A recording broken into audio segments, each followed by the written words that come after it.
What's up, you beautiful people? So sorry. Yeah, I see that. Dudes are late. We are having so much conversation about so many things, Woodland Goblin. We are grateful that you are here. Thank you so much. Thank you to everybody who's here. See you, The Nation Show. See you, Robert Bennett, and Steven, Ezra, Front Row, Rock Says, Ryan Romano, as always, John Blaine. If I'm missing anybody, I apologize. So many of you good people, Scoobies out there, we love you guys. Thank you so much for being here. I know it's late for a lot of you on the East Coast, just like it is for us. We have a lot of news we want to talk to you about regarding the show today.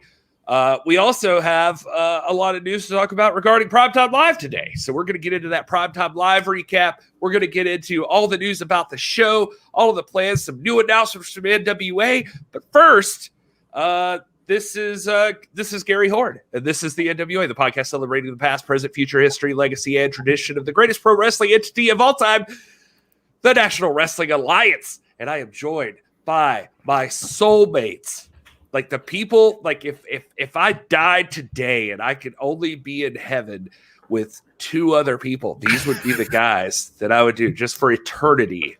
I would be stuck forever with Will Martin. Hello, Will. Hello, everyone. And of course, it would be a very boring existence if I didn't have my own personal PhD, the doctor, Rob Stinson. Hello, Rob. Indeed, too. But I'm just thinking, like, where does Jennifer fit into this? Because I know if she's listening right now, you are sleeping on the couch.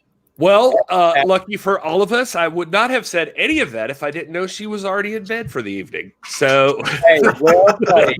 Well played. I like that. Will, did you just rock star wreck your room? No, my cat is trying to escape the house. I think she doesn't like living here, so she's just always trying to get out. So maybe I should just let her go, see what happens. Your cat or your wife? The cat, yeah. Oh, okay. Tonight it's the cat, yeah. The wife is securely chained in the basement. She's asleep, so we're good for tonight. All right. Well, we definitely had a new episode of Primetime Live that occurred this evening with several matches. This one, I have to say right up front, I'm just going to be really honest.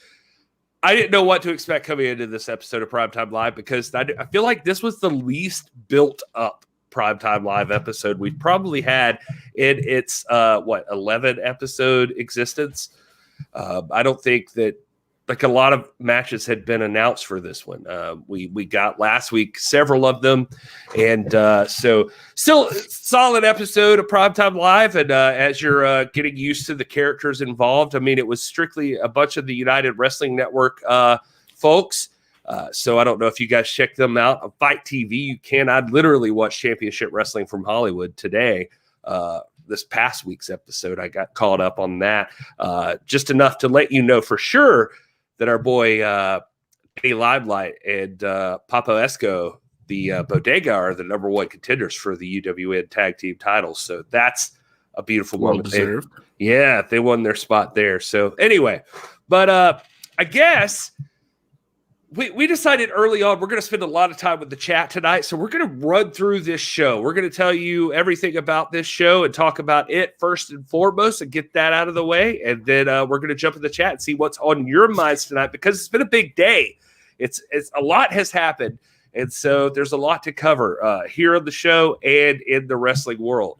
So that said, let's jump into Primetime Live. The very first match, Rob, it was Dan Joseph versus Jordan Clearwater versus a member of Beef Candy. And I apologize because for some reason I had trouble getting in on time. So I missed the exact setup for this one. I don't know if there was a setup, but what was going on in this match? I know it was a triple threat. And it was a solid match. Right there. And again, there was, like you said, there wasn't a whole lot of narrative buildup. They were talking about this bout having potential implications for a championship match, and it wasn't clear to me whether they meant the quote unquote world championship or the heritage title or the television title, whichever one's the most important there right now. But it was amusing. And first of all, let me say this card was, even though it was not a they were dropping some matchups throughout the week on Twitter and in social media. There wasn't as much narrative build up to this, but it was a fairly solid card with some really, really interesting and good quality technical wrestling, pretty much top to bottom.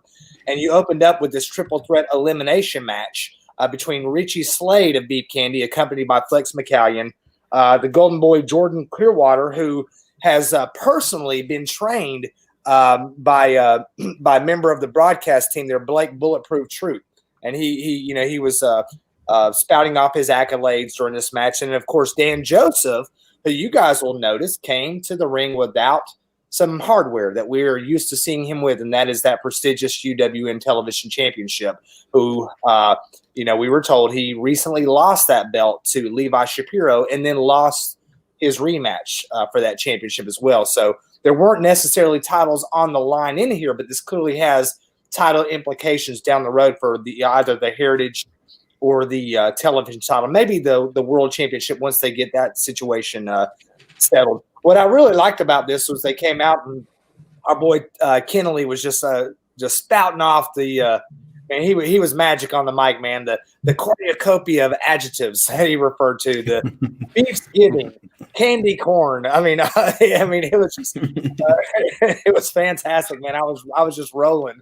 My side was splitting for that first few minutes, but ultimately, in a triple threat elimination match, you pin your opponent, they're out, and then whoever's remaining, they fight on until there's one man standing. That's the way that stipulation works. And as it turns out, Slade pins Clearwater with the candy drop, and then Joseph suckers in another quote there that I thought was clever.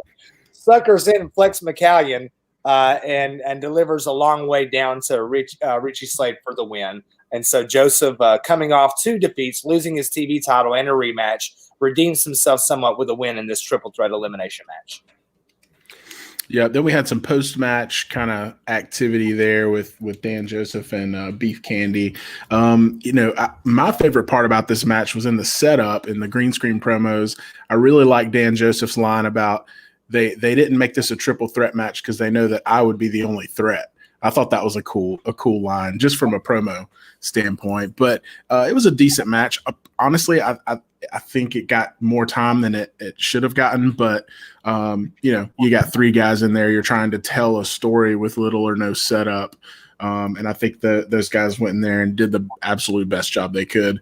And I like how it ended up. I was a little irritated. So they were going through this angle, where Beef Candy would just stay on the outside and it would just be Clearwater and Dan Joseph fighting, and they'd be distracted, wondering when the other dude was going to get back in the ring. But that ended up getting paid off because you just couldn't wait for him to jump back in the ring and get, attacked by both guys. So that was part of the whole in-ring narrative. But I could have gone with a little bit shorter match. I think I don't know the exact match time, Rob, if you recorded it, but I know it went over. It was past 9:20 our time here when it wrapped up. So it wrapped up at 9:24. This match was about 19 minutes long, 20 minutes. I may be off by a minute or two, but it was a long match. Yeah, that would be my only criticism. I would have given it maybe 15 minutes max. But again, Todd Kennelly, the whole crew on commentary. If you watch this show for no other reason than that's worth it, because those guys are well prepared, well versed in every single talent that's on the show, and just are top notch and giving you context and funny Thanksgiving puns. So I really appreciated that. I want to say too, and I don't want us to be like stealing talent or anything, but when Power finally gets off the ground, man, I've got to tell you, I'd love to see Kennelly in Power, man. Stu's gone, so there's our seats to be filled, once Power gets off the ground. But Kennelly again consistently provides some of the best commentary, and of course he's helped along by James Kincaid and Blake Bulletproof Troop doing a great job. Yeah, Bullet Pooch is a less threatening name. But No, but I'm with you, man. I was literally today, I swear to God, I was thinking about Todd Kinley and like if they brought in like another person to go along with Joe Galley. I enjoyed the time that Joe Galley had, especially during that Aldis matchup. Todd Kinley would be great. And it's not just blowing smoke up his butt because he's been on the show. We enjoy Todd Kinley, and I just think that he's got a excellent mix of that color and play-by-play. Like he provides a little bit, like whereas Galley's more straight-laced, like Kinley can have some fun. But that said, James Kincaid and Bulletproof Troop, those guys are growing on me too. Like I've enjoyed. That's one of my favorite parts about tuning into UWN Primetime Live, which is what I think you want out of your commentary team. They've started to feel like, the voices of a show that we watch, like that we like watching every week. It's kind of nice to have them there. So that's a big deal. The bad dude Tito was in the back talking about gobble gobble. He called himself Big Teat, which I think is a weird name to call yourself. Just throwing that out there. But I mean, depends on your profession, but yeah. But all that to say, I'm actually a big fan of Bad Dude Tito's promo style. He's a lot of fun. I like the way he delivered on the mic back there, and I just wanted to make sure that I threw that in. The next matchup we had, Rob, was Sean Davari versus Fred Rosser. I don't know about you guys, but that was probably the match that, not to take anything away from anybody else, but as far as a guy who's been tuned in since episode 1 and is not like an expert in the United Wrestling Network, before this show, out of the people that I've seen, I mean, Sean Davari versus Fred Rosser really appealed to me because I think both these guys are hosses and they just they can go, and they did here in the match. But Rob, I'll throw to you on that one. Yeah, let me say real quick, just backing up 1 second, going back to Jack Farmer's excellent interview with Bad Dude Tito, Big Teat. It's like, I'm with you, man. I love his interviews. It was funny. He talks about carving up big turkey, Ray Rosas. He points out, and this is important to say it right now because this is an effort by UWN to sort of build a narrative throughout the show. And that is that there has never, ever been in history a man to be a 2-time Heritage champion. And he pointed that out, which is going to, that's going to bear out later on when we get to the main event. But then we do go into Sean Devari versus Fred Rosser, which if we're rating our matches of the night, this is the match of the night for me. This match clocked in from 9:28 to about 9:41. So what's that? 13, 14 minutes, something like that. And you're talking about two of the most physical guys. If you want to talk about legitimate prize fights looking guys, this was the prize fight of the night. This was the match of the night for me. And we were talking in our Discord and in our private chat before this, a lot of people forget that Sean Devari is a young guy because he's been around so long. He's been in this business. He started at a young age. He's only in his 30s, guys. But we look at him like he is this seasoned veteran who's been around for 40, 50 years, he's got that kind of clout. But this was a great match, man. It was solid. It was quick paced. Nobody missed a beat. It did surprise me that the finish came out here with a submission. Rosser submits Davari with a crossface chicken wing. That caught me off guard. I didn't see this going that way, but when you got Fred Rosser, who is a submission specialist in there, it does make sense from a narrative standpoint. To me, this was the match of the night. Yeah, agreed. I mean, I like the submission finisher. I'm always a proponent of big pin finishers, but I think within this match and the context in which it was presented, that was a great way to finish it because it was just a lot of, grueling, just really great pro wrestling in this match. And it definitely had the prize fight feel. And commentary mentioned a lot during the match, which we were all thinking, I'm sure, but this does have UWN title implications in terms of, who's going to be the first, contender after we finally get a definitive title winner between Mike Bennett and Chris Dickinson. But these two guys, definitely stake their claim tonight. Either one of them could walk in and be a legitimate contender. So I thought that was something that they made sure that was in the front of our minds throughout this match. Well, I don't know how appropriate, Gary. I'm sorry, man. I didn't mean to jump on you. I don't know what. I love it. Inappropriate to speculate here, but my first thoughts were this: I've seen Mike Bennett in Ring of Honor. We mentioned that earlier. We know that Dickinson is injured. My thought when I first saw this was that I see our friend Ezra Vickery in the chat too, and we were talking. It seems to me like this would be an appropriate way to set up for a fill-in if Dickinson is hurt long-term, because they've got such momentum behind this tournament.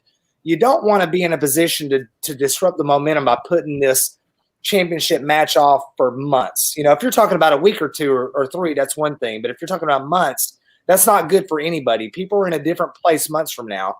And the wrestling world is so fluid. This would be an appropriate way to fill in Chris Dickinson if he is not in a physical position to enter that match. And then no one feels like anybody's lost out. You have the two semifinalists that lost in close contest.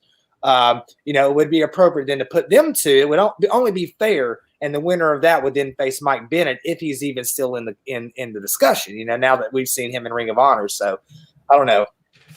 Yeah, I just, I see the discussion about Mike Bennett and Ring of Honor, but I don't put too much stock into that. Like, I feel as though, like, Mike Bennett loosely could have, has an EC3 shown up in Impact and Ring of Honor. And, I feel as though Ring of Honor is in a position right now where they allow some, like, loosely negotiated contracts. So I don't think that Mike Bennett being in Ring of Honor precludes him from being in the UWN as well. So he's still going to honor any obligations he has there. It's what I'm hoping, at least. I mean, I feel like that everybody's been the big thing that UWN, besides the NWA aspect of it for us, has been like the learning to care about certain characters. And one thing we've learned to care about right now is this heavyweight champion, or the world championship, quote unquote, as Rob would say. Makes him You're win. hurting him physically. But it would be that Mike Bennett versus Chris Dickinson match is something I think we're all looking forward to. So I still want them to try to make that happen. Now, if that cannot happen, if it is just out of the realm of possibility, like Chris Dickinson is done for a year, that sort of thing, I get it. It is what it is.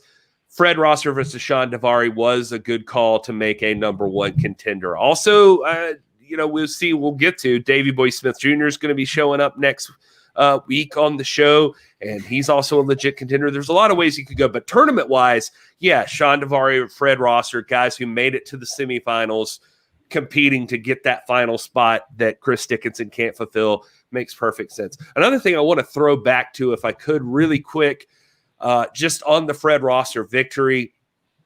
I don't care what company you are. If you're hearing my voice right now, people care about consistency and lineage in a story. They care about, I can't even think of all the words I want to use here, but the fact that when that cross-face chicken wing was locked in, they referenced even back, Todd Kenley was quick to reference even back to the time that Fred Rosser spent as Darren Young in WWE under the tutelage of Bob Backlund, and that move was handed down to him. That's what people need.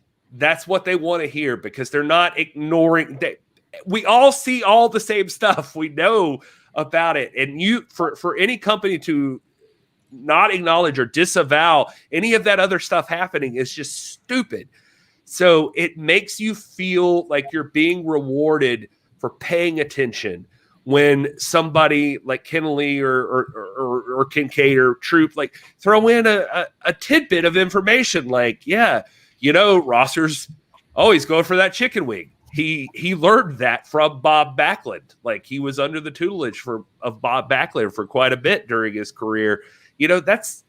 That's amazing. I just loved that bit of information and that they called back to it. And even more than that, if you guys missed it, on the UWN Twitter account, they retweeted a tweet from Bret the Hitman Hart from 2016 or so, commenting on there's nobody better to learn from than Bob Backlund. And, and just like that chicken wing and commenting on Darren Young at the time. And that is an attention to detail that deserves recognition. Wrestling, to be taken seriously, must be at least in part educational. You should be teaching and you should be transmitting a tradition and a legacy and even if it's just as an oral tradition. You're going to be seeing a lot of us here in the next few weeks trying to do something fun and educational in a podcast format. But I want to say one thing that this broadcast team does so well is they're always educating. They're always contextualizing. For me, here is the definitive definition of pro wrestling, okay? Professional wrestling is an athletic sport and a form of performance art in which two or more prize fighters engage in simulated combat under predefined stipulations in order to reach a pre-established goal and order further along a narrative. So you got a few components there. It's an athletic sport as opposed to like esports or NASCAR. It's a form of performance art. It's two or more prize fighters. It's simulated combat. It's predefined stipulations. There is a pre-established goal, but the seventh point is also critical. It must further along a narrative and promote a tradition. And that's what this does so well. When you hear people talk about Bob Backlund and they bring in that history, legacy, and tradition, that is what people like me are here for. Yeah. You just said a lot of big words, and I don't know if all of that's going to be on the quiz, but I will agree and say that, in my opinion, I think that honestly a primary objective of being a commentator is to provide that context and tell that story. I don't need somebody to tell me what I'm looking at, which sadly, when you look at WWE and some of these guys, that's what they think their job is, to tell me that something's happening. I can see that something's happening. I want you to tell me why it's happening and what the importance of it is. And that's just something that, again, this commentary crew really has a good handle on, and it's really refreshing to listen to him every week. So I think that's paramount when it comes to commentary and wrestling.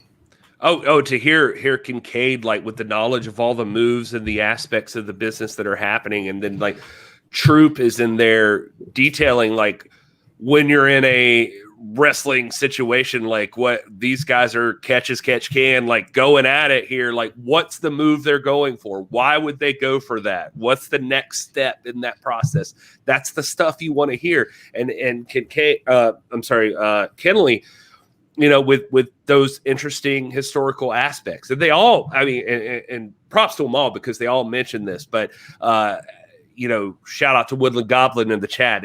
Yes, the word I was thinking of is continuity. That's the thing. We all have seen it. We all know. Our boy Rock says in the chat, talking about he had flashbacks of Bret Hart stuck in the wing. I think that's why Bret Hart was tweeting about it at the time. Is like that time he lost the World's Heavyweight Championship to Bob Backlund so long ago, because he just couldn't get out of the chicken wing. And it makes it all matter so much more. So that was, for me, props 100%. That was the most beautiful part of the night. I just loved like the tying of it all together in that moment. And God bless you, Fred Rosser and Sean Davari. You get my God bless you of the night, because you guys are amazing. Sean Davari looks like $1 million, and I think that guy is amazing. And Fred Rosser is just top notch, and it's just not a thing you got a chance to see really and appreciate in WWE, I don't think. And so I'm glad that he's out there proving it day in and day out. All right, well, moving on, Emily May is in the back with Ray Rosas. I just wanted to give a shout out to this mainly because Ray Rosas, is good to see him talk, since he's been the main eventer on the show for the past 2 weeks, or these 2 weeks. So it's good to see him and get established and grounded in who he is as the Hollywood Heritage Champion. But also, Emily May is a friend of the show. If you guys don't know, she follows the show and comments regularly, and she is a producer for Primetime Live. And so we are grateful for you, Emily. And it was good to see you get some camera time there, and just lovely to see you in person finally on screen. But Bray Roast is basically talking about it's a great time to be grateful, and that bad Dude Tito's really underestimating what he's doing here, and he survived worse, and he's gonna survive this essentially. Next up on the match roster, though, we got Lio Rush versus Adrian Quest. Rob, I'm going to throw it to you first. How do you feel about this? It was it's what we expected it would be. Very fast paced. These are quicker, smaller, more agile guys. Very athletic. We've seen both of these guys before. Lio Rush goes by the man of the hour. This match clocked in right at 20 minutes. It didn't seem that way to me. It seemed like a really quick match. I don't know about y'all, but I was like, maybe it was just so active and fast paced that the time went by quick. But ultimately, Lio Rush gets the win. I will tell you, I was a little bit distracted. I don't know if anybody else was, but I was distracted, like reading Adrian Quest's trunks. He's got all these like woke messages all over his trunks, and that distracted me a little bit. But man, this was a fast-paced match. I could go in and try to go, hold for hold. I'm just going to tell you, they were all over the place, and they were very quick, and they were very technically sound, and very, very high flying, which you expect from cruiserweight type guys or smaller. So I was pleased with it. Yeah, it was a quick match, like you said. A little bit of a change of pace. I like where it was positioned on the card. I think coming out of that, Fred Rosser and Sean Davari match, it was definitely captivating. I'm with you. It didn't seem like it drug on, and maybe because some of the other matches did, in my opinion, but that's a little preference thing. But yeah, I thought it did a great job of really positioning those guys. Again, kind of goes without saying, but commentary did a great job of filling in a lot of the context. But yeah, it was good to see Lio Rush. My only disappointing thing about Lio Rush was that his pre-show promo was like one sentence. And that dude can talk, man. Give him a mic. Give him 3 minutes, in my opinion, because he's entertaining. So that was my only criticism. I feel like this match was thrown together last minute. Like they just needed to, and I don't mean that as a slight or anything like that. I just feel like for whatever reason, this show, maybe this is a criticism. It did feel like it was thrown together. Like it wasn't, there was no build up to it. There was nothing that felt like it had stakes to it necessarily going in. Now the commentary team did an excellent job of providing those. We just mentioned those as far as like Fred Rosser and Sean Davari. Rob did a great job of covering what those stakes could be. The commentary team was quick to pile on that maybe that's the case. Lio Rush, it felt like it was, obviously they were building up to the Heritage title. Lio Rush, it felt like it was another match to really establish who Lio Rush is. It felt like that kind of thing. Like they felt as though Adrian Quest is an excellent wrestler and obviously co-holder of the titles there, but he could handle going one-on-one with Lio Rush. Let's establish like Lio Rush is a legit contender for anything going on in the UWN. I don't know if I have a better way of saying it, but that's really what it felt like to me. I don't think that I had any doubt going into this match that Lio Rush was going to dominate. I will say that they did an excellent job, though, of, there's one thing with high-flying matchups that can be very annoying is that they don't matter, that they're just like bouncing around like a pinball machine and nothing, you're never affected by anything. These guys did sell everything that was happening in their ring. They did legitimately have a fight, it felt like. So I will give them that this match seemed like a struggle, and Lio Rush coming out on top did, because of that, feel like he had earned a level up in the ring there, and you're really getting to learn who he is and what he's about. I would say too, Gary, I don't mind, we've used the word menagerie before. I don't mind a showcase of talent per se. but you don't want it to be like the whole show is just that. You want to be there has to be some kind of overarching narrative. I mean, something to draw you into it, and then you sprinkle it with talent in between to kind of expose them to the general public and all that. But it is what it is. Yeah. Well, I'm clearly a man who is a very distinguished taste in professional wrestling. I'm wearing a Miz shirt right now, so if you can't tell, so clearly my standards are high as far as professional wrestling and reality shows. Are high too, Gary. My standards are high too, baby. He's wearing Sith clothing. Will's dressed up like Vader. Oh, always, baby. Look, this is every day, man. Y'all know me. Every day, I got a black tee. That's all I got.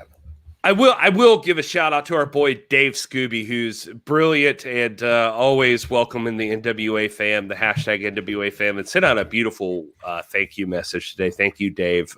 We're happy to be friends with you.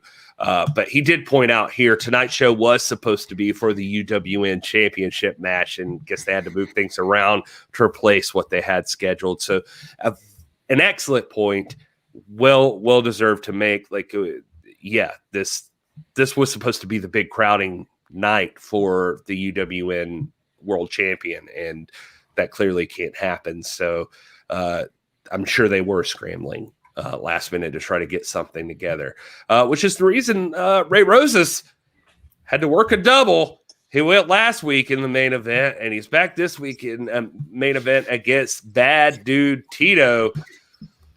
Rob, what are your thoughts on Bad Dude Tito versus Ray Rosas? It just struck me, man. He said he had to work a double. I just imagine him looking at the time card of schedule for the week and be like, dang, you got me on fries again. I did fries. I just main evented. I'm out there. I got to clean the doggone kitchen. I got to clean the dining area. Come on, man. Again. Nah, this is number 2 for me, man. Partly because of Tito's interview earlier. I like what he said, like you were saying, Gary. I like the fact that he pointed out the implications that there never before has been a 2-time champion, and since we're in a season of championship changes with Joseph dropping his belt with all the NWA titles, with the exception of Aldis's belt being switched, I almost halfway expected Rosas to drop the belt tonight. That's what I was expecting going into it, and it looked like a couple of times it was close. Yeah, especially when he set the stage in that interview earlier. It's like, well, heck, it's clear. I know what's going to happen, man. They're gonna, there's going to be a complete changing of the guard as far as championship title holders go. But it did not happen. Again, another solid match with 2 big guys who could work. Excuse me, something in my voice. This match lasted from 10:07 to 10:26. So. Again, the average match tonight was about, 16, 17 to 20 minutes long. And again, it was a physical, technically sound match. You got 2 guys who obviously respect each other. There wasn't a clear heel in this match per se. And my position on heels and baby faces. And then, of course, after a couple of near falls, Rosas finally rolls up Tito for the pin, after which we see a big show of sportsmanship with Tito placing both belts on Rosas' shoulders, and a display of sportsmanship with the handshake, and pretty solid match. It was number 2 on the night for me. Yeah, it was a good match. I mean, these 2 guys are obviously very skilled, worthy of being in a main event. I think, for me, as you mentioned, that whole dropping the idea of the first ever 2-time champion and stuff like that. I'm a little bit conditioned by WWE that whenever it seems like they're trying to make something really obvious, it's because that's going to happen. So I kind of like the fact that they seemed to hint that it was going to change hands, but it didn't. So that was cool for me. I like that context. Again, I mean, for me personally, and I'm not speaking for everybody, because if you're a UWN fan and you're watching, for years and years and years, and you're super familiar with Rosas and Bad Dude Tito, then this probably did have a lot of stakes for you. But, for 2 straight weeks, I've had main events that I didn't really have like a solid story to build from and a lot of investment. So as a standalone match, it was great. I mean, these 2 guys put on a great match, but I'm ready. I am ready for a main event that's got some story behind it. And Scooby does bring up a great point about this was supposed to be the championship tournament finals tonight. So, they're scrambling and doing whatever they have to do to fill in that time. That being said, a lot of respect for both those guys and what they do. And it was a great match. Yeah, I mean, I think that we would just be disingenuous if we didn't point out the fact that, we don't have like a long-term booking idea behind this matchup, but it was in itself a good matchup. I love the story the 2 wrestlers prepared in the ring. How somebody kicks out of that bad dude driver, I'll never know, but Ray Rosas managed to do it. And then there was that part. I mean, even though not having a real familiarity with these guys, I mean, I was fussing at Tito that he was getting too cocky after that. And, and there you go. Ray Rosas is the guy that at any moment can scoop you up and roll you into a 1, 2, 3, and that's it. And so I think that they're trying and doing a good job of establishing Ray Rosas as a workhorse, even though he's got the reputation of I feel like being kind of Weasley. That was my impression coming into this, but here he is carrying that Heritage title. Got it from Watts in a Weasley sort of way, but here he is still busting ass and trying to hang on to it. So shout out to Ray Rosas. On this night, Ray Rosas retains. God bless you, Ray Rosas. God bless you. Next week, we got announcements, Rob, for Heather Monroe versus Cece Chanel. I know everybody here is going to be happy for some more Heather Monroe action. We're all fans of Heather Monroe. We are, but I'm particularly a fan of Cece Chanel. I've put her over multiple times on my own personal social media, and I think she's a really brilliant talent coming up, and the more we can see of her, the better. We've seen her already. Will actually off camera was actually mentioning how there was no women's matches tonight, which was a strange thing for UWN Primetime Live, because like the highlight of these shows sometimes have probably the majority of the time have been these women's matches. The women they bring on this show have been outstanding in the ring, and not a women's match this evening. But interesting. I mean, that I think those are consistently like in my top 2 or 3 favorite matches each week. So it was kind of a glaring void for me that there was no women's matches on the card tonight. The Nation show is just happy to have Halston Body again, and that feels accurate. That feels like that's par for the course for the Nation show. If you guys want to check them out, they're the spinoff of Busted Open Radio with Dave LaGreca, Tommy Dreamer, Bubba Ray, or Bully Ray, I'm sorry, and Booker T and Mark Henry, all those guys. It's an excellent show. You guys should check it out.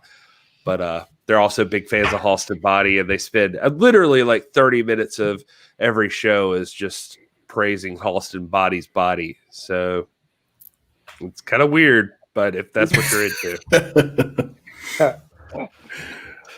They probably wouldn't say he has a swimmer's body. All right. That's just you, Rob. I mean, anybody that can swim has a swimmer's body,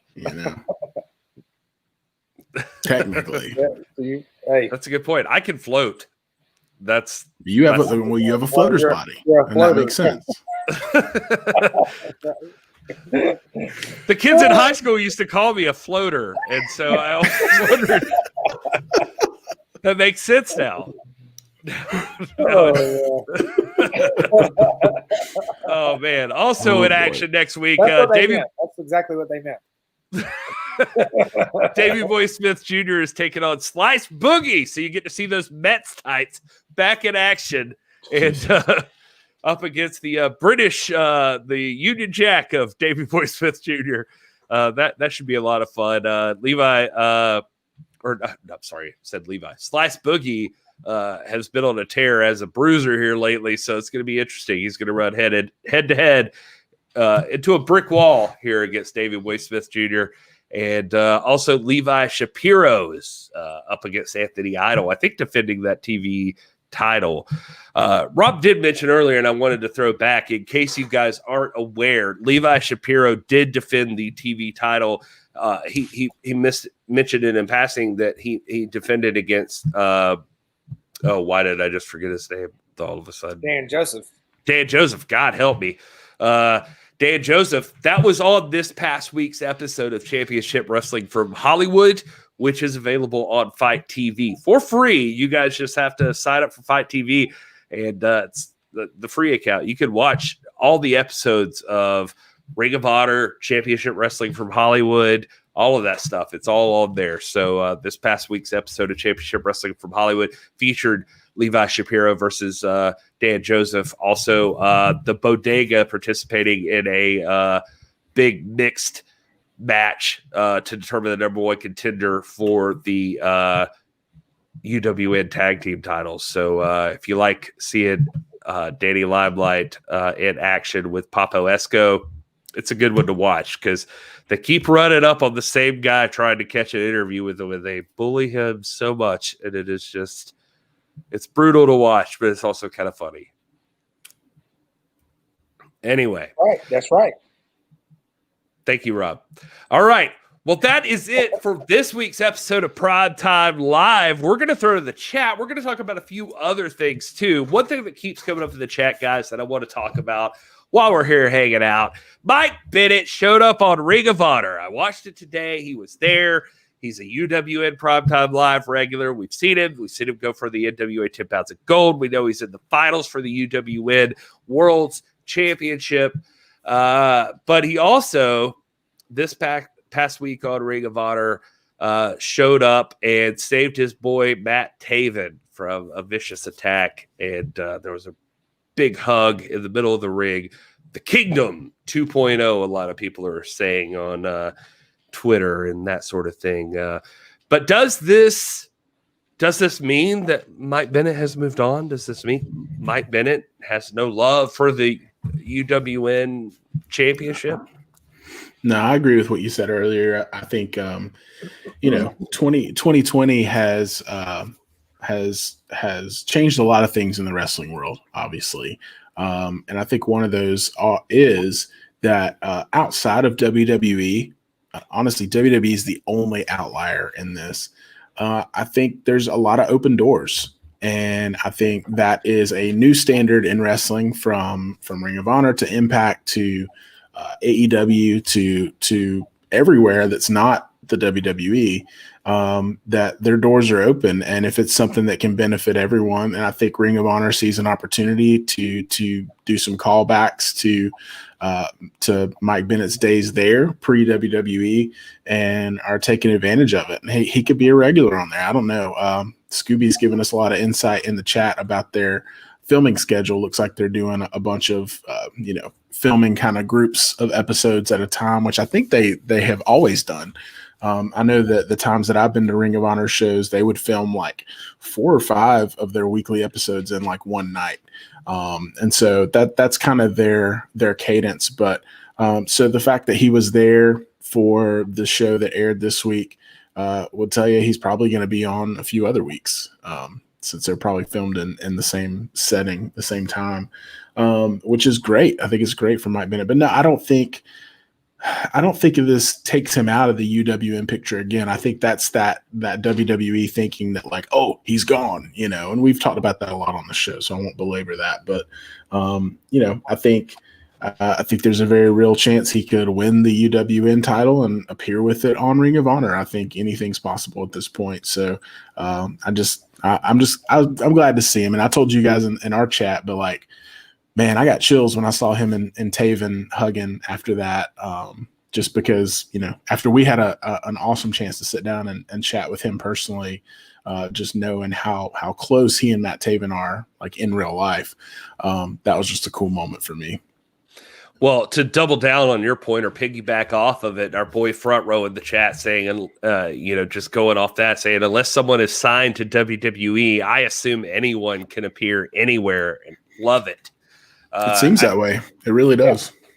And to slip right into those DMs too. And piggyback on it. I would say, not only could Mike Bennett win that belt and appear on Ring of Honor, he will win that belt and appear on Ring of Honor. He will do it. Bank on it. That is interesting. That's an interesting bet. Mongrovian Mike, my friend, what is Gary drinking tonight? It is, if I could do a brief advertisement, because of our friend Rob, Jim Beam Black. Very nice. That is what I have right now. And I'm trying to take it easier than last Sunday. That's what I'm trying to do.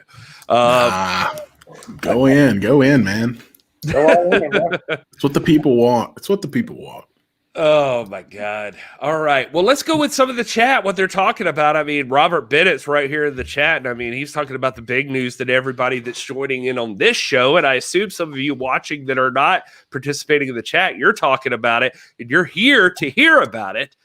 That's NWA Shockwave.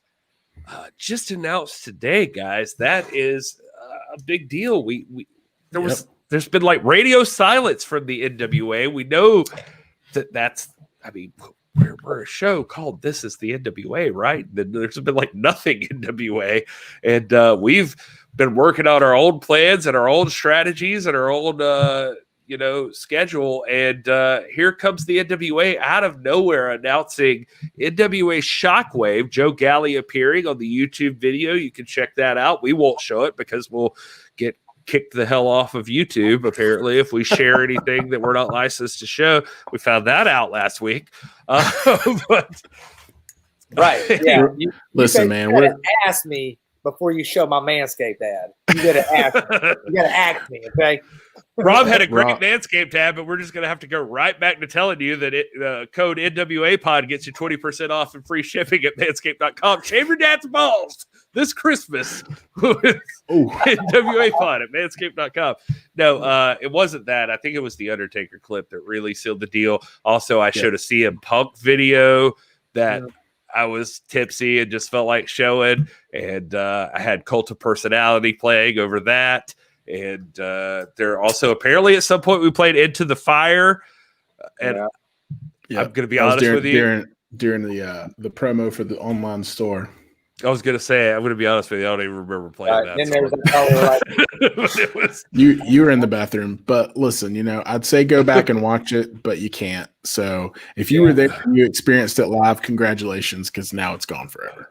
Then there was that part where we're like, we represent officially Billy Corgan. We're saying there was that part too. Yeah, we might have all been a little tipsy at that point. Hope you were here on Sunday night. All of that episode is forever gone. YouTube was like, nah, fuck y'all. Yeah, this is a cluster F. You guys are out of here. Everything you're doing is exactly against the terms and conditions. We were like this close to being monetized, man, and now we just got kicked back 10 months. Right. So they were like, we were thinking about it, but you clearly don't know what you're doing. So back to the drawing board. So, we have a few simple rules, and you guys broke every one of them in one stream. So, but dang, man, good thing I got my own money. All right. Well, we're just trying to fund the show, man. But hey, if you want to help us out, NWAfam.com. That gets you to our main page where you can buy us a beer, just contribute like $2 if you want to, or you can do a monthly subscription like some of you are doing, and we're grateful for. That is awesome because we're not like a Patreon or an OnlyFans where we've got Rob in his underwear yet. I mean, we do have the one, but I've only got one subscriber so far. I think it's like Joe Lowe.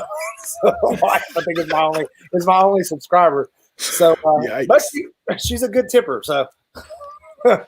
Craig S. is a little tipsy at the moment, guys. I do apologize. He says, hey, if you're looking for us to not point that out, you're in the wrong place, because clearly that is what we thrive on. That's our forte. So here we are. We're talking wrestling now, baby. We're getting into it. Well, let's talk about Shockwave. Yeah, so Shockwave, I mean, just essentially, you guys chip in here if you know any more than I do. Really, it's just Joe Galley saying that their partnership with Thunder Studios and UWN, it's resolved into this thing or evolved into this thing. And so a brand new show called NWA Shockwave starts next Tuesday. Believe you me, we have tried to find out any more detail. We have none. So there is only speculation. Brian Rosa in the chat saying Shockwave is a Decepticon, like the new show. Wow, that seems dark. I'm just saying that the running estimation is that it is some secret matches they've taped at Thunder Studios during the Primetime live tapings, perhaps some behind-the-scenes stuff from NWA Power, that sort of thing. But I am open to suggestion. Will, I'll throw to you first. What are your thoughts on Shockwave so far? NWA Shockwave.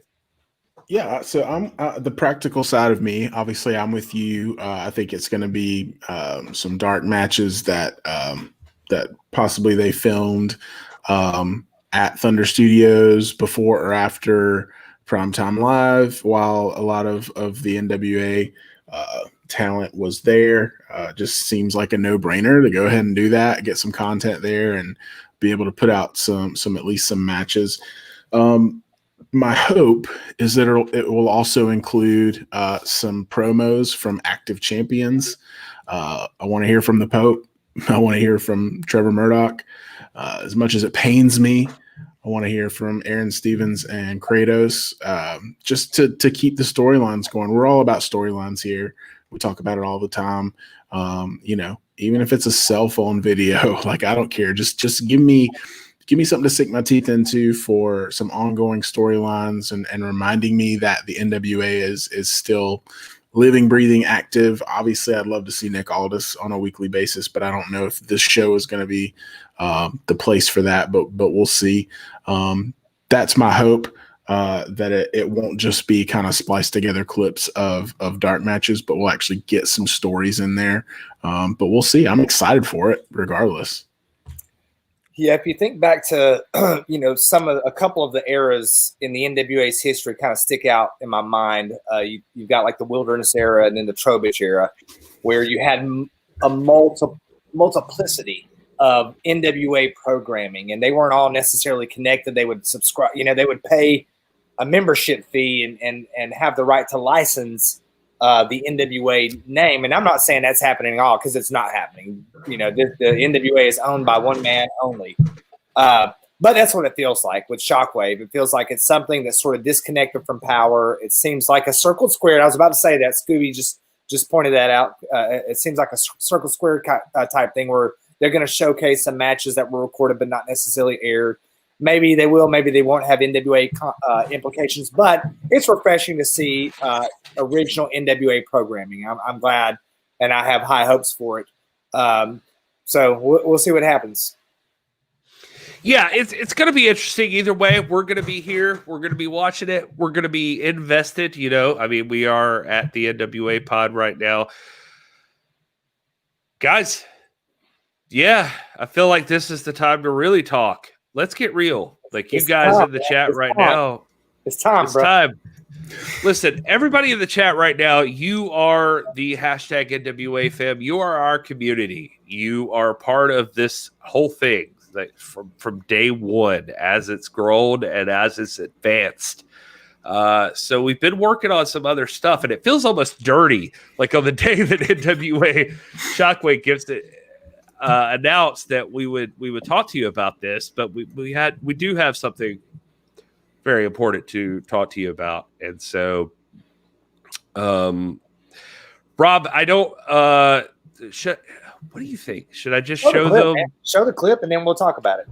All right. So here's the thing we've been thinking about, and we'd love to know what you guys think. Here it is.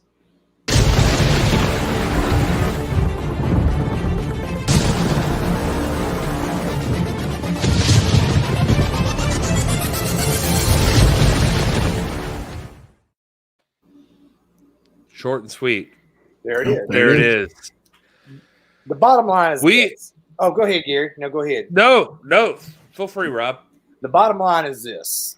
We are about history, legacy, and tradition, and the NWA is about that. And to the extent that it is, that's what we stand for, and we will always stand for that. But there are so many other things out there that embody that as well that we feel like we don't capture or encapsulate if we don't bring that into our family and into our branding. And I think immediately of Mission Pro Wrestling.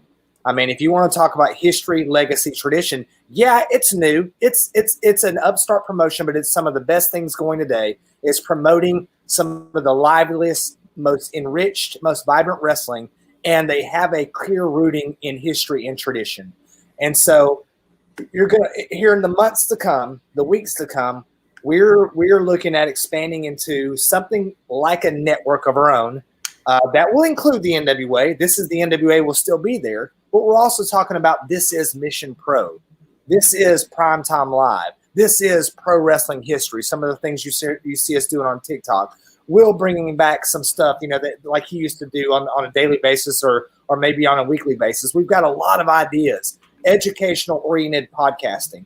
We've got a lot of stuff that we've already started working on. We're going to continue work on, but we thought it would be appropriate to rebrand ourselves as This Is Pro Wrestling. That includes the NWA, so don't think that we're bailing because we're not. That's still very much part of our essence and who we are.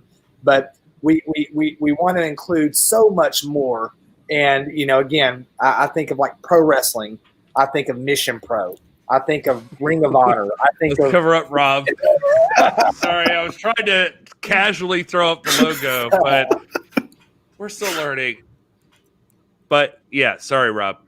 So that's it. We're all embracing now, and we're expanding, and you'll see some branding things with our handles and feeds. We're still the same fam. We're still going to be hashtag NWA fam, but you might also see hashtag MPW fam because we are Mission Pro fam.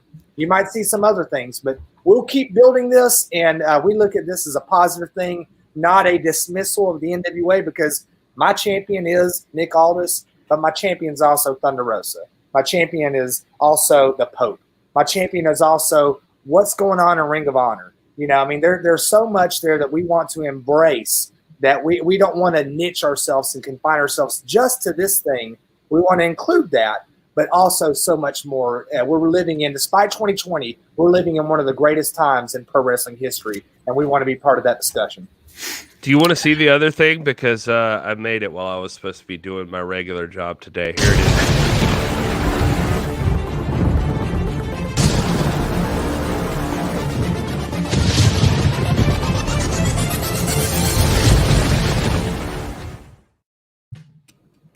Sorry, Will. It's the same thing. That's the same thing. No, I wasn't saying it was anything different. I was just saying, do you want to see the thing again? Because I made that today instead of doing my work, my job. Can you? Anyway, go ahead. No, I mean, I'll say, to echo a lot of the things that Rob says, and I appreciate the very positive reaction in the chat, guys. I know it's good reaction. But I think everybody gets it. Anyone who's watched our streams for the past 8 months, since there hasn't really been much NWA stuff to cover, understands that we cover all pro wrestling, all prize fight wrestling. NWA just happens to most closely resemble what our taste is. But we would be naive to put blinders on and act like that other promotions don't exist. And so I'm excited about this as a content creator. I think you guys are going to see some stuff out of each of us as individuals, which will be pretty cool, and kind of us being able to focus in on certain promotions maybe that we're interested in, and that we spend more time following. We're obviously still going to come together for our regular streams, a couple times a week, and shoot the shit like we do on here, and give each other a hard time and talk about wrestling. But I think it'll be great because it'll give us opportunities. You're probably going to get more content, which will be a positive for all of you guys that want more content.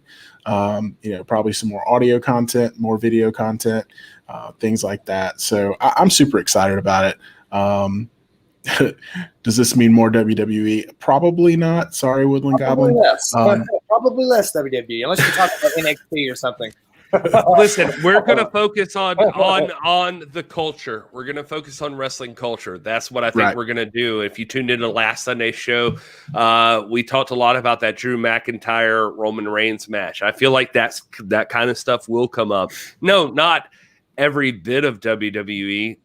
Definitely not, because it's obnoxious. But we do want to be part of the wrestling culture. If I could just jump in, let me just do this. A lot of people are excited about merch. That's Will.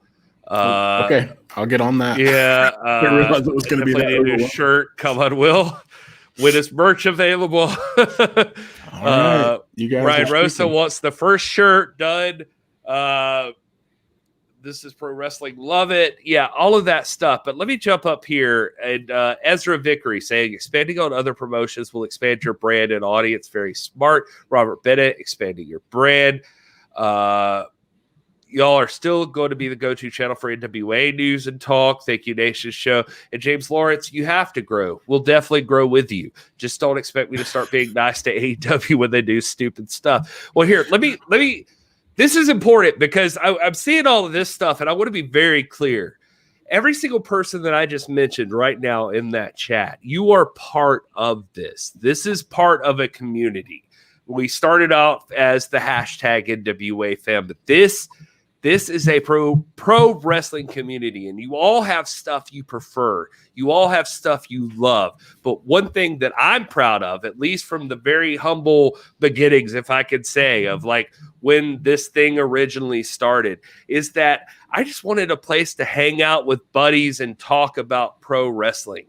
And that's all I ever cared about. And I think that that's what Will cares about. That's what Rob cares about. I think that at the end of the day, that's what you all care about. And so that's what we're doing here. And we are expanding because we've learned there's so much more out there. We love the NWA. We will always love the National Wrestling Alliance. That will always be our baby. We will always come back to it and put it first and foremost, promoting it and talking about it and making sure it's the head of the table on any discussion we have. I think that there's no doubt we'll do that. This is the NWA. We'll probably, as far as what we've discussed, will still just be a show that's a part of this brand. But we've all learned to love other things beyond just this is the NWA. Like we've learned to love Mission Pro Wrestling, Thunder Rosa, Brian Rosa, those folks over there, Robin Reed and Holodead and Jazz, like putting stuff together, just making things happen in Buda, Texas. That deserves recognition. And we want to make sure that it gets the recognition it deserves. We want this to be an outlet so that we can talk about those sorts of things. We appreciate things like Dave Marquez and what he's done for us in the United Wrestling Network. We're obviously talking about those things. We want to continue talking about those things. We see Mike Bennett, a guy who's been very good to us, who moved on to Ring of Honor. We want to be able to talk about that stuff and not feel guilty about that kind of thing. There's folks that we've become very close with through, or at least that I feel like I even have a connection to, like a Ricky Starks, who's appeared on this show a few times and has been very good to us. And Thunder Rosa even, that have gone on to AEW. These are good people, and things change. Life moves on. The world of professional wrestling is so huge. There's so much going on. We want to try to be a community that celebrates and loves all of it. That's what I think we're going for here. And so it would be disingenuous to just sit here and keep calling ourselves this is the NWA and you folks to expect that we know everything in all the ins and outs of the National Wrestling Alliance. We don't have them. We're just trying to cover everything that we love, and we love pro wrestling. And that's what we want to talk about. We want to talk about all of it. And we want you all to be a part of that, because this community already, every single one of you in the chat right now that's talking about it, you guys have been a huge part of that. We would be nothing without you. And that's legit. That's not even the whiskey talking. That's legit. That's you guys. You guys make every bit of this possible. And so it feels like the conversation is just so much bigger than just one brand. We've got to expand this thing out. We want to be available to be a central hub for all of you to be a part of it, and to tell us, what do you love? What do you hate? What do you want to talk about? Like, this is pro wrestling. We want to, I don't know, Rob, I feel like I could talk about this forever, but am I at least in the realm? I see some love for Hammerstone, and that's part of it, man. I tuned into MLW. I tuned into MLW for the first time this past week to watch some goddamn Hammerstone. I was in on some Hammerstone. Nah, man, you've hit the nail on the head. I mean, we've got such a large community, and we think that we you enrich us. We hope we enrich you. And, the other, our partners in this, like the Nation Show and RJ and J Cal, we're all in this together. And to the extent that we can grow and provide something else and additional things and more education and kind of like, for me, my interests are in history. I'm NWA ride or die, man. I'm always going to be that way. So I'm always going to be putting out historical content week after week related mostly to the NWA, but I want to be able to draw in Mission Pro. It's my favorite promotion right now. I mean, I think it's the best thing going, and I want to be able to talk in there without sounding like I'm lying or deceiving anybody. Like, I want to, tune in and hear specifically NWA stuff. Well, this guy's not talking. He's talking about what's going on in Buda, Texas. I want to be able to do that and be true to ourselves and honor the legacy of the National Wrestling Alliance without dishonoring and certainly with elevating all the other great things, because this really is, in spite of 2020, in spite of the pandemic, in spite of the shutdown of the NWA and the hiatus that Power's been on and whatnot, this really has been one of the unique, really vibrant times in wrestling, because we saw other things rise and fill in those gaps, which it always does in culture. I think wrestling is culturally important. It's necessary. That's why I spend my money. I invest in Mission Pro. It's like tithing. It's important to our culture. It's important to our country. It's important to our relationships. It's that's what I believe, and I want to be consistent across the board and be able to present a broad front and do right by everybody. I got to jump in real quick before I throw it to Will. It's Jim B. Black. I love that whatever whiskey I'm drinking has become a subject for shows. So, well, hey, listen, this is pro wrestling, not this is whiskey. So let's keep it. I'm just kidding. Thanks, Neil. It's Jim B. Black tonight, buddy. No, everything you guys just said, exactly what I'm feeling. For me, a big part of it too comes from my background in branding and marketing. I think we do have a really, really great community here. Somebody mentioned it earlier. There's so much toxic wrestling community out there, and that's true, unfortunately. And I really take pride in the fact that I feel like we've created a non-toxic wrestling community of real wrestling fans. And I just think it's time from a branding and marketing standpoint to open the doors up to everyone that wants to be part of it. Because I do think, if there's somebody that would really enjoy the brand and the kind of wrestling that we talk about and put over on this show, they could potentially see the name and say, oh, well, I don't follow NWA, so I'm not going to check those guys out. I think this will be a step in the direction of kind of breaking down some barriers to expand the audience a little bit, which is going to be good for all of us, expand the community. And the more that we can, as Gary said, our whole goal is not to create a platform for ourselves. It's to talk about wrestling with people that really genuinely love wrestling, and like good people that love wrestling, because we're out there. It's not all the stuff you see on Twitter where people are like just being very, very vicious and bullying people about it. There's a really thriving community of good wrestling fans, and that's what we're trying to create. So I'm excited about that. I'm excited about being able to open up those doors and grow our audience a little bit and meet some new people and talk about all of the wrestling that we love, because there's a lot of it out there, as these guys have mentioned. And this will be an opportunity for us to cover it holistically. So I think that's 100% it, man. I mean, I see James Lawrence saying, I love this show, whatever the name was and will be. I mean, I threw him up there earlier, and I just throw him up there again.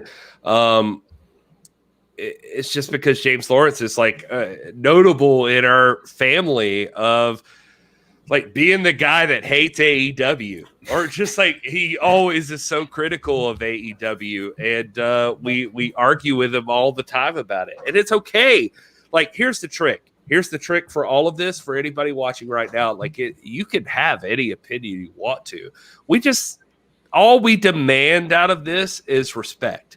Like respectful conversation. You can make your case. You can argue. You can think something's dumb, but not the people that love it are dumb. Like, you just don't like the thing. Like, it's okay to have that discussion. That's what we want. We want the community that is the actual wrestling community that just wants to love a thing, and you have things you care about, things you like, and maybe through this you find something you didn't even know about before, like a Mission Pro Wrestling. Maybe you didn't even know that was out there, and you're going to learn because you're here, and you're learning that there are other promotions out there aside from WWE and AEW and that sort of thing. We'll fight. Yeah, Dave Scooby saying, if a family never fights, is it really a family? No, let's fucking fight. Let's fight. Let's fight about it. Oh, Rob sending his daughter to bed. I'm sorry. I'm dropping the F-bomb. Don't talk like Gary. Don't say the things that Mr. Gary says. Just don't do it. Uncle Gary, man. Uncle Gary. He just dropped the F-bomb. I'm just saying, let's fight about it. Let's debate. Let's have, dude, the three of us constantly have debates on the stuff that we like and don't like. And I still am waiting for the Vegas segment so that I can hear Will and Rob go back and forth. Oh, man. That would have to be terrible. But Will loved it. Rob we're not starting that tonight. I still think that needs to be a thing. So, no, it can all. Yeah, that's it. John Blaine in the chat. The problem when it comes to some of IWC is respectful conversation. That's all we're asking, man. We want to make a community that is here to have that respectful conversation. And if you can deliver a criticism of a brand in a respectful way, not like you're seeking vengeance and you just want to destroy this thing kind of way, but like something you wish they would do that they're not doing, that sort of thing, that's welcome here. That's what we want. We can have those healthy debates, and I don't care if it's WWE. I don't care if it's AEW. I don't care if it's NWA. It's all of those things. That's what we're trying to build here. But here's the trick. It's all of you that make that happen. It's every single one of you that are watching this right now. If you're listening to this on a podcast later, it's all of you that make that happen.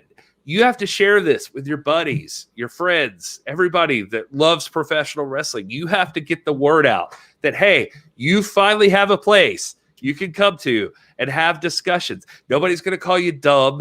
Nobody's going to say that your opinion is stupid, or we'll kick them out. I mean, that's the only rule. It's just that it's happened. It's happened before. Yeah, it's just that we're having the discussion about professional wrestling because we all love it. We're all here because we love it. And we want to continue talking about it. We want it to be better. We want it to be, we want it to blow up like it did in the 90s. We want it to be part of pop culture. Like we want professional wrestling to succeed and live on for another 100 years for our great grandchildren that we'll never see. And the only way that happens is for us to all come together and have that discussion about like, what do we love? What do we don't, all of that. Anyway, so that's what This Is Pro Wrestling is going to be about.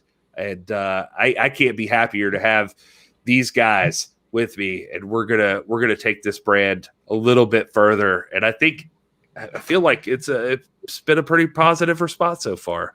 Rob, you're a man who has loved professional wrestling for even longer than I have. And I'm not meaning that as an old joke, although you are like 75 today, I think. But does that feel fair? Like we're just that's a summation of what we're doing? Oh, absolutely. And again, I'm just thrilled to death looking at the response in the chat. And, I mean, it's okay. It's okay to disagree. It's okay to share. I mean, we have said, and speaking about James Lawrence, I was just peeking in on a discussion that he was in. I think it was on Facebook. I don't think it was even on Twitter, but he was engaging in somebody on. Happy 75th, Rob. You made it, buddy. Yeah. Almost old enough to be president. Got to throw that. Starcade and I share a birthday. No, I'm just kidding. We know that our birthdays, most of our birthdays are August the 11th, and then you've got the outlier there with Will. But James Lawrence. When's my birthday, Rob? When's my birthday? It's like November 16th, right? Ooh, you got the month right. There you go. I got it in my notes. So you don't. Hey, I may not know it. I may not know it, but I know where to find it.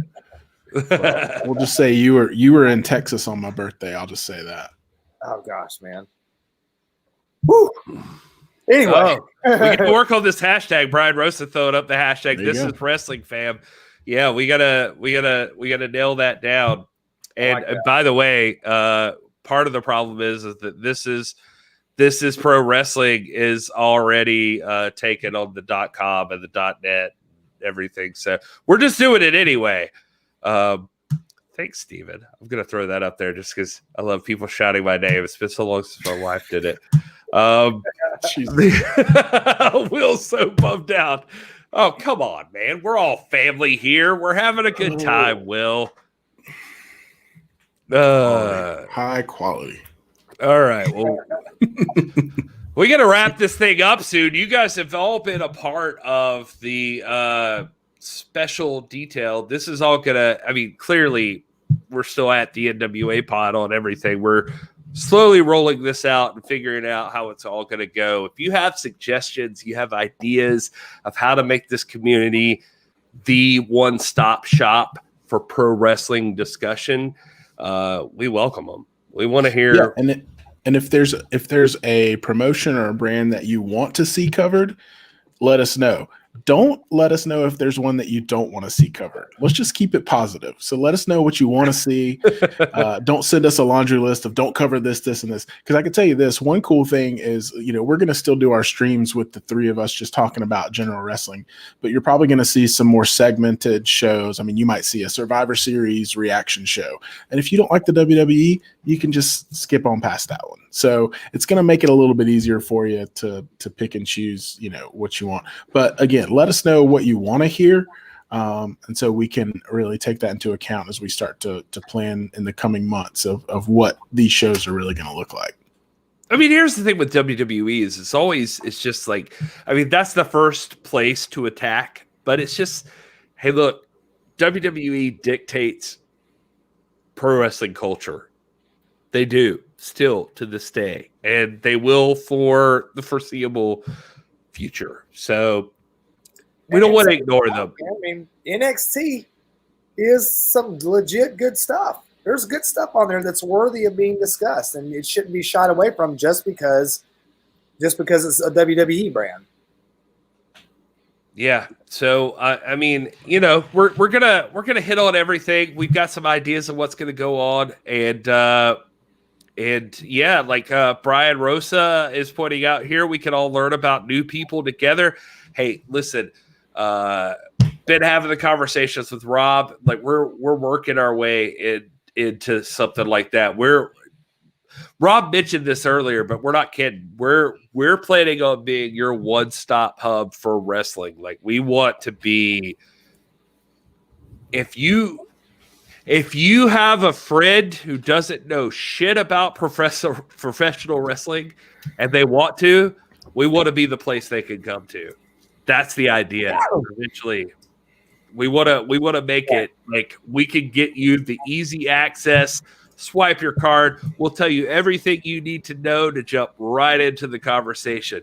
We've got some plans on how that works, but And I think too, we want to be a place where we can say, look, this is not a niche that we've covered, or this is something that we've not hit on. But you know what? Our friends at the Nation Show have covered this.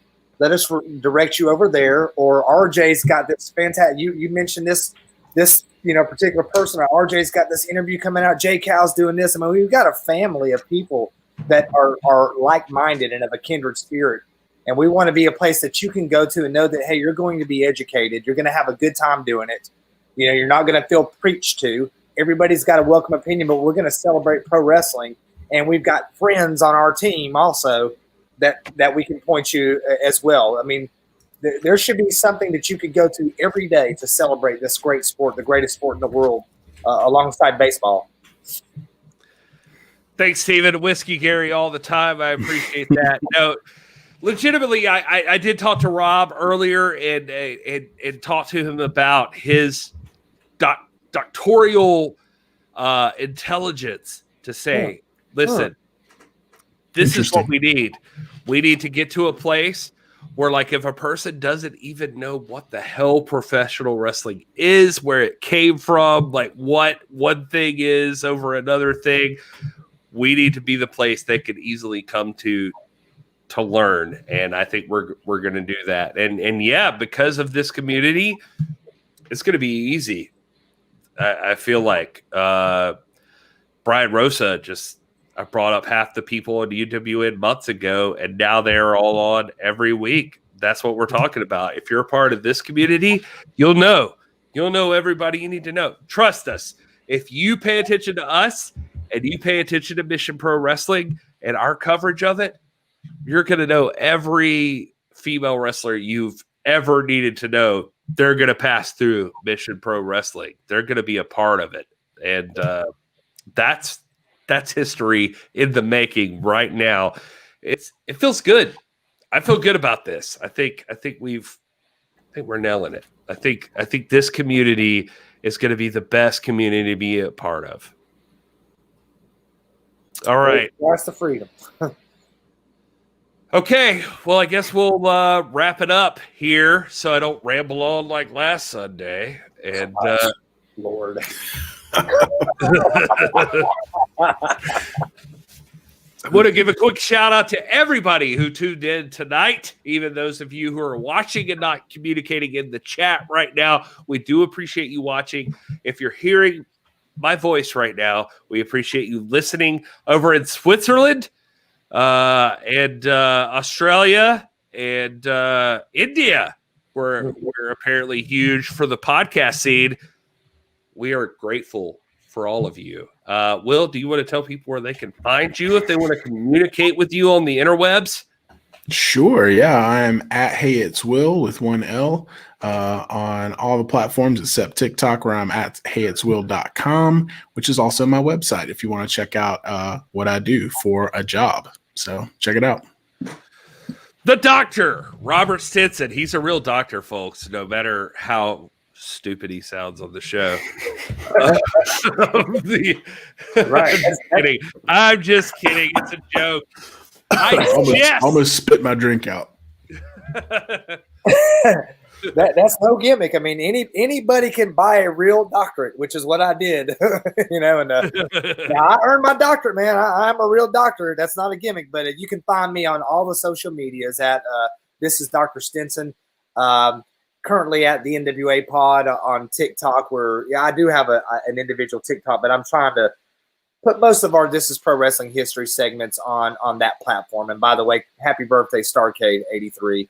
Happy birthday, Starcade, the granddaddy of them all, the greatest pay-per-view, the fountain, the wellspring of everything. Everything that we've done since then is just a footnote to that important pay-per-view, or not even a pay-per-view, Supercard, which happened today 37 years ago.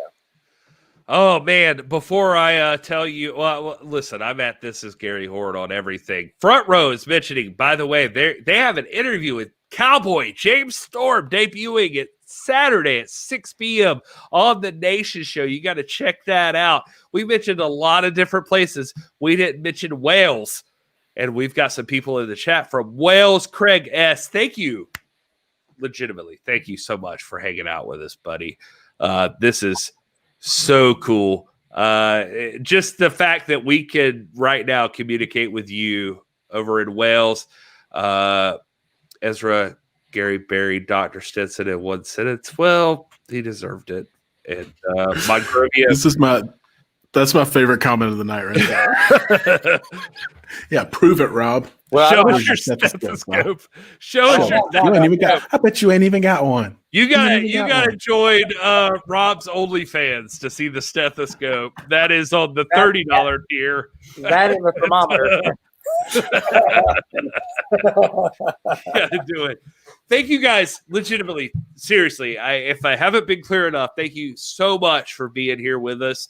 And thank you for supporting us. And thank you for being so cool with this transition we're about to make. I think it's going to be a lot of fun. I think you guys are going to dig it. We will see you again. Oh, wait. We didn't say this. Well, we'll talk about it Sunday. Let's talk about Sunday. Sunday for more. Yeah. All right. Tune in Sunday evening.